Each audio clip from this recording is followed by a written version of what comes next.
13 tahun pertama, 13, 14, 15, 16, 17. Ini tahun ke-5, tahun terakhir ini. Ada 5 orang guru besar tasawuf yang kita libatkan di sini sebetulnya, dan sudah jadi buku-bukunya. 5 buku bahan-bahan pengajian ceramah untuk di masjid-masjid Telkom. Dan ternyata instansi lain banyak yang mengambil ini. Biasanya pertanyaan yang sering diajukan ke kami waktu pelatihan-pelatihan dulu, mengapa pengajaran Islam yang sofistik? Sebetulnya itu hanya nama. Yang kita sampaikan ini sebetulnya bagaimana Nabi SAW dulu dalam beragama. Hanya kata tasawuf waktu itu belum dikenal itu. Kata tasawuf itu muncul kira-kira 200 tahun setelah Nabi meninggal. Nah, tasawuf itu Islam. Hanya sering diartikan dalam bentuk tarekat itu Islam yang berlebihan, yang banyak bid'ah-bid'ahnya. Iya juga sih. Tapi yang kita kembangkan di sini bukan. Ini semata-mata Islam Quran dan hadis yang sering disebut orang Islam sofistik. Nah, itu bagaimana? Kita tidak terlalu menekankan kajian ini pada segi rasionalnya, tapi dari segi pengamalan dan dari segi rasa. Antara lain alasan kita ialah bahwa di zaman Nabi, sahabat-sahabat yang mengamalkan Islam sofistik itu yang sebetulnya yang banyak disebut dalam sejarah. Lalu setelah Nabi meninggal, ada kelompok-kelompok yang menyusun ulang Islam sofistik itu. Misalnya Al-Hallaj, Rabi'ah, Imam Al-Ghazali, Ibnu Arabi dan sebagainya itu. Nah, kalau kita baca buku tasawuf, itulah yang menimbulkan kesan tasawuf itu terlalu mengada-ada, terlalu exaggerated, terlalu ekstrim. Memang zaman dulu banyak sufi yang disuruh oleh raja, khalifah untuk jadi pejabat, tidak mau. Nah, itu kenapa? Karena mereka khawatir dirinya tidak mampu menduduki jabatan sehingga nanti takut nyeleweng lagi gitu. Itu beda dengan kita sekarang. Jabatan itu dikejar-kejar kalau kita. Zaman dulu enggak. Cuman itu juga tidak betul. Kalau kita yakin kita kuat, ada rencana perbaikan, mengapa tidak? Nah, ini juga kekurangan kaum sufi dulu. Nah, bukan itu yang akan saya terangkan sekarang ini. Saya diberi tema dari buku ini, memang tema bulan ini sebetulnya. Dan setidak-tidaknya selama bulan Ramadan ini pengajian kita memang agak serius ya, daripada hari-hari yang biasa itu.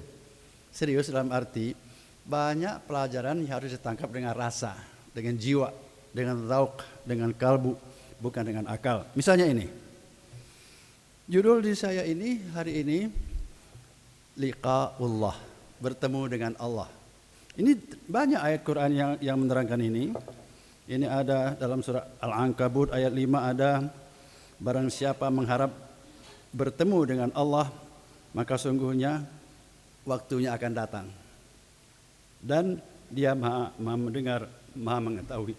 Ini bertemu dengan Allah di hari akhirat ini, ayat ini. Ini sama dengan kadang-kadang kita kurang menyadari. Waktu kita menyebutkan Inna lillahi wa inna ilaihi raji'un. Ya lumayanlah nyebut itu karena kita dengar ada yang meninggal, ya enggak? Nah, tapi apa yang terasa di kita? Kita ini sebetulnya berasal dari Allah dan pasti akan kembali pada waktunya kepada Allah, akan bertemu dengan Allah. Kalau kita orang Jogja lalu ingin kembali ke Jogja, itu apa yang harus disiapkan? Minimal kita tahu Jogja itu apa. Karena waktu kita tinggalkan dulu, kita belum sadar misalnya. Maka kalau mau ketemu Allah di akhirat kelak, mulai hari-hari ini, memang kita harus cukup tahu. Allah itu apa? Maunya apa? Ajarannya apa? Mana yang harus diikuti? Mana yang harus ditinggalkan? Karena nanti kita toh akan bertemu dengan Allah. Itu dalam surat Al-Ankabut ayat 5. Ada lagi dalam surat Al-Kahfi ayat 110. Katakanlah, sesungguhnya aku ini manusia biasa seperti kamu, yang diwahyukan kepadaku bahwa sesungguhnya Tuhan kamu itu adalah Tuhan yang esa. Barang siapa mengharap perjumpaan dengan Tuhannya, maka hendaklah ia mengerjakan amal yang saleh, dan janganlah ia mempersekutukan seseorang pun dalam beribadat kepada Tuhannya. Nah, ini bisa dua pengertian, bertemu dengan Allah di akhirat kelak dan bertemu dengan Allah di dunia ini. Saya akan fokus ke yang kedua ini. Hadirin sekalian, cobalah renungkan, seringkali kita ini gelisah, seringkali sedih, seringkali pikiran kosong, tidak jelas betul apa sebab musababnya. Kadang-kadang kita tertawa sendiri, kadang-kadang kita menangis sendiri tentang nasib kita. Kadang-kadang kita merasa terasing di tengah keluarga yang besar, di tengah negara yang begini besar. Kita merasa tidak punya harapan. Kadang-kadang merasa tidak ada yang simpati kepada kita. Ini gejala apa? Itulah gejala kesengsaraan hidup sebetulnya. Hidup itu mestinya enak, hidup sebentar kok dipakai sengsara. Lalu orang membuat teori-teori, nulis buku, penelitian, mengajarkan bagaimana hidup itu supaya enak. Misalnya, banyak ketawa. Jadi makanya pelawak itu laris dia. Padahal apa yang Anda peroleh dari lawaan itu? Jarang sekali kita memikirkannya itu. Pokoknya ini lucu. Nah, hidup saya lucu. Hidup saya banyak ketawa. Berapa lama sih ketawa karena ada lawak? Hanya sebentar. Lalu kembali lagi kepada keadaan. Hadirin, tidak terlalu mudah Anda memahami konsep ini. Tatkala para ulama mengajarkan, banyaklah menangis, sedikit saja ketawa. Dan Nabi memang mencontohkan itu. Nabi itu dalam kehidupannya lebih banyak menangis ketimbang ketawa. Lalu kita sering mentertawakan orang yang menangis. Terpogoh-pogoh kok nangis gitu ya. Nah, hadirin, mohon diperhatikan. Dunia ini ternyata terlalu banyak mengajak kita tertawa. Sedikit sekali dunia ini mengajak kita menangis. Padahal psikologi mengajarkan banyak tertawa itu menyebabkan jiwa ini kasar. Banyak menangis itu menyebabkan jiwa ini halus. Jadi sensitif, mudah kasihan, mudah terharu, mudah mengagumi.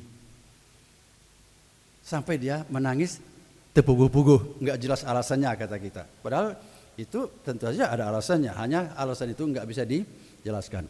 Nah, hadirin sekalian, untuk mencapai hidup tenang, bukan rumusnya banyak ketawa ternyata.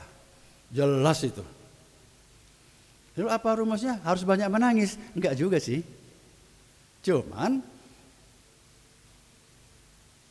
soalnya begini, menangis karena agama itu ada waktunya dan tidak bisa diatur itu.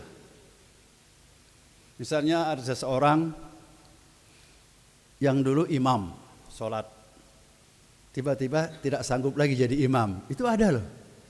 Kalau dia sudah mengimami orang banyak, dia jadi imam.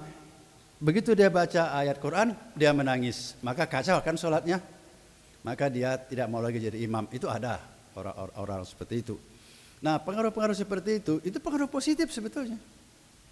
Tidak usah dihentikan. Siapa yang sudah pernah naik haji, hebat kalau tidak melihat Ka'bah itu nangis. Itu hebat itu. Termasuk luar biasa itu. Lalu waktu pamit mau pulang, ketemu Ka'bah, nangis lagi. Saya kan 2 kali memimpin haji, jadi urusan saya itu. Ayo pulang, nggak mau pulang. Bis kita sudah mau berangkat ke bandara. Itu gejala apa? Itulah yang susah diterangkan.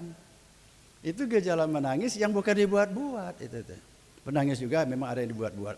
Nah, hadirin sekalian, untuk mudahnya begini, kalau mau hidup tenang, itu orang harus dekat dengan Tuhan.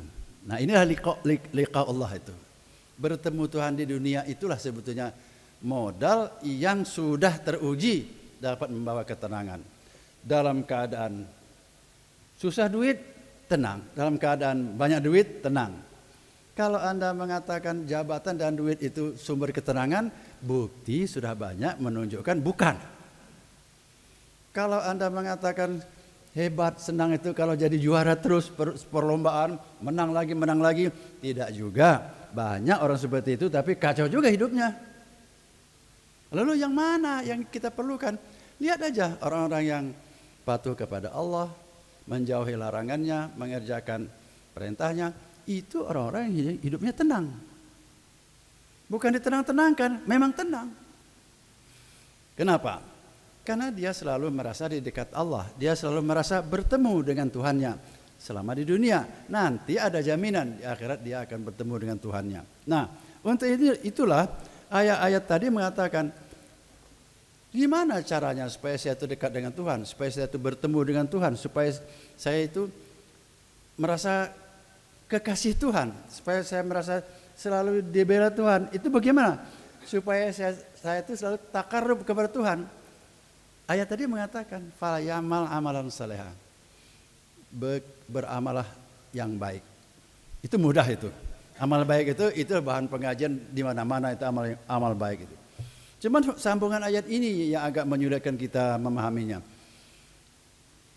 Wala tusyrik bi ibadatihi rabbihi ahada. Dan janganlah beribadat kepada Tuhan secara musyrik. Nah ini yang paling banyak kita lakukan. Ibadah kita itu bukan karena Allah, tapi bercampur dengan karena yang lain. Ya, misalnya orang baru kawin, dia sholatnya bagus karena yang jadi imam mertuanya. Nah, seperti itu. Jadi bagus sholatnya itu karena itu musyrik itu. Beribadah dengan cara musyrik, mensyarikatkan. Nah, ini tidak mudah itu, karena dia menyangkut situasi batin. Tapi kalau sudah dilatih, tidak.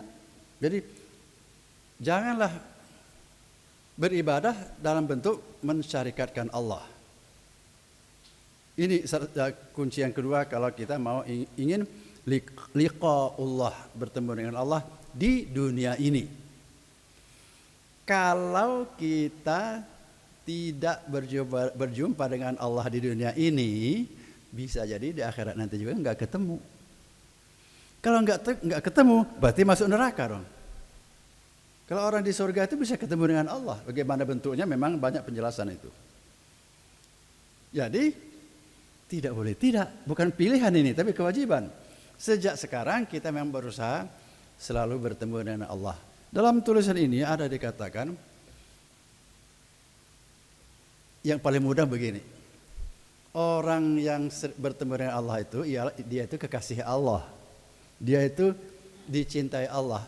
Nah, cinta kepada Allah itu bentuknya itu ialah senang kepada Allah. Nah, itu kan susah dipahami itu. Senang kepada Allah itu artinya senang dalam melakukan perintah Allah. Saya yakin betul Anda sering bersedekah. Apa perasaan Anda? Merasa kehilangan uang atau gimana? Mestinya Anda merasa senang bersedekah itu. Itu yang diperintah Islam itu. Ya, Anda mengatakan dalam hati, ya Ustadz memang saya sekali-sekali senang kok bersedekah itu. Senang menolong orang itu. Itu sudah bagus. Ini menjelang bulan puasa. Senang tidak puasa? Itu juga ujian ini. Ada daerah-daerah tertentu itu sangat takut menghadapi puasa itu. Sehingga ada istilah demam puasa. Semakin dekat puasa semakin nyereri badan nanti. Demam betul. Setelah mulai puasa 2-3 hari sembuh demamnya. Ada itu daerah itu. Begitu takut. Nah, mestinya kita menyambut Ramadan itu mesti ditunggu-tunggu mestinya. Senang. Wah, itu sudah susah Ustaz. Oke, kalau masih susah itu. Tapi jangan ditakuti lah. Biasa-biasa saja. Sehingga kalau orang ribut tanggal berapa puasa, kita nggak ribut kok. Kapan aja boleh lah, asal sudah diumumkan pemerintah misalnya, atau mengikuti mazhab tertentu. Jadi jengkel tidak datangnya puasa itu, senang juga belum. Itu sudah bagus itu. Tapi kalau datangnya puasa, aduh, kayaknya belum lama dari puasa udah puasa lagi, banyak kenapa? Repot. Nah, saya sering sekali mendapat undangan ceramah menyambut puasa. Saya selalu mengajarkan bagaimana supaya kuat puasa. Jadi rahasianya itu ternyata beda dengan teori yang Anda pakai. Waktu sahur itu jangan terlalu banyak makan kalau mau kuat puasa. Banyak minum dan ada gulanya sedikit lah bagi yang tidak sakit gula. Boleh dicoba dan itu sudah dikaji secara ilmiah. Kadang-kadang karena orang mau menghadapi kerja berat, dipolkan benar makan waktu sahur itu. Itu salah itu. Sudah subuh tidur. Sudah begitu bangun tidur jam 8, udah lemes dia. Bagusnya sesudah sahur itu, sesudah subuh itu jangan tidur loh. Kalau menurut teorinya, kalau mau kuat puasa. Yang terpenting begini. Ini orang Sunda ada kurang pas sebenarnya. Kalau ditanya itu, ya adat sih, tapi ini bisa serius. Puasa enggak? Jawabnya apa? Insya Allah. Mudah-mudahan kuat. Nah kalau begitu gampang batal puasanya teh. Jadi niat puasa gimana? Saya puasa, mual dibatalkan, paeh itu niatnya yang bagus tuh. Itu enggak akan batal. Lalu Anda tambah enggak ada orang mati karena puasa, enggak.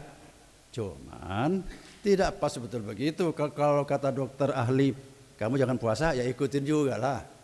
Jangan nekat. Kata Ustadz Ahmad Tafsir, tidak ada orang mati karena puasa. Ya, memang bukan karena puasa, tapi karena penyakitnya itu. Penyakitnya itu tidak membolehkan puasa. Itu ajaran Islam juga itu. Cuman jangan pakai puasa enggak. Insya Allah upami kiat mah. Nah itu bisa gampang batal itu. Kudu nekat. Nah tatkala mendekati berbuka puasa, bolehlah kita senang. Saya ingin mengulangi keterangan saya beberapa tahun yang lalu. Mengapa katanya dari kecil puasa terus, tapi pengaruhnya kok enggak seberapa? Masih ingat enggak? Saya jawab apa? Karena kita jarang puasa 30 hari. Kita puasa itu harusnya malam siang itu puasa harusnya. Puasa itu 1 bulan puasa itu. Bukan 14 jam. Harusnya puasa itu 24 jam mestinya. Supaya tidak salah paham, maksudnya begini. Puasa itu intinya itu pengendalian diri sebetulnya. Jadi sesudah berbuka puasa pun harus tetap ada pengendalian diri. Waktu sahur juga ada pengendalian diri. Nah kalau puasanya 1 bulan penuh, insya Allah puasa itu akan berpengaruh kepada diri kita. Nah pengaruh itu nanti indikatornya itu apa? Kita ya mudah ingat kepada Allah itu. Lama-lama kita selalu merasa dekat dengan Allah. Itulah yang disebut taqarrub. Itulah yang disebut liqa'ullah, bertemu dengan Allah dalam kehidupan ini. Hadirin sekalian, tahun 17 ini bagian terakhir dari program pengajian di Telkom ini, di mana-mana, tidak hanya di sini. Ini memang sudah lebih ke tasawuf tingkat tinggi sebetulnya. Memang memerlukan satu perenungan dan pelatihan-pelatihan yang lebih serius. Bukan supaya masuk surga sebetulnya, supaya kita merasakan Islam itu membawa kedamaian. Jangan Islam punya kebencian dengan agama lain benci. Tidak boleh itu. Kita berdakwah kalau bisa, kalau enggak ya jangan benci penganut agama lain dong. Jangan menghina agama yang lain. Saya ini bukan agen pemerintah loh, bukan. Itu mah urusan politik. Cuman orang Muslim itu tidak boleh ada rasa benci di hatinya. Bahkan secara ekstrim kepada setan pun gak boleh benci. Benci itu penyakit jiwa, Mas.